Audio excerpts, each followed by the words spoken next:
Il ticket d'accesso viene definito sistema di gestione dei flussi, niente di più falso, non gestisce nulla, non gestisce i flussi, i turisti arriveranno in grande quantità e non saranno certo i 5 euro a scoraggiarli. In più non pagheranno 5 euro quelli che vogliono andare nelle isole. Le perle della nostra laguna saranno quindi attaccate da orde di turisti che giustamente vorranno entrarci, che giustamente intaseranno i nostri trasporti e metteranno ancora in più in difficoltà i cittadini delle isole e di tutta la città.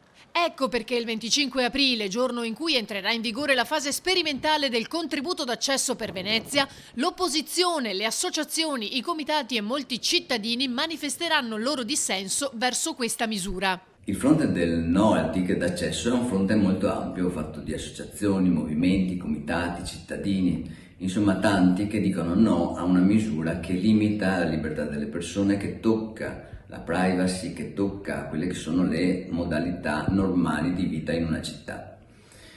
No, è un no molto ampio, di un fronte così ampio che è un fronte sostanzialmente contro la giunta Brugnaro. Diventa un fronte cittadino che è un fronte di liberazione cittadina di fronte a quello che è la politica tenuta in questi anni relativamente alla casa, alla sicurezza, al vivere quotidiano, al welfare. Insomma, nel ticket ritroviamo tutti i problemi che questa giunta ha creato in tutti questi anni.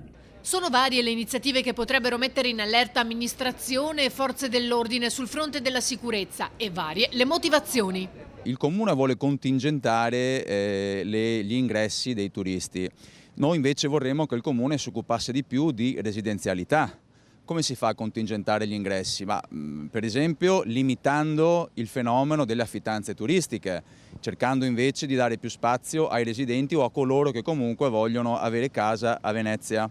Oltre alla manifestazione contro il contributo organizzata da Associazione Sociale per la Casa, Tutta la città insieme, Forum per Mestre Venezia, con l'adesione dei No Grandi Navi, comitati Danni da Movida e Waterfront, ci sarà la sfilata di Ampi, mentre il Circolo Arci Veneto distribuirà ai turisti una sorta di passaporto simbolico anziché il ticket richiesto dal Comune. Non funzionerà nulla, nel senso che non è una misura che questo Comune doveva adottare per contingentare gli ingressi.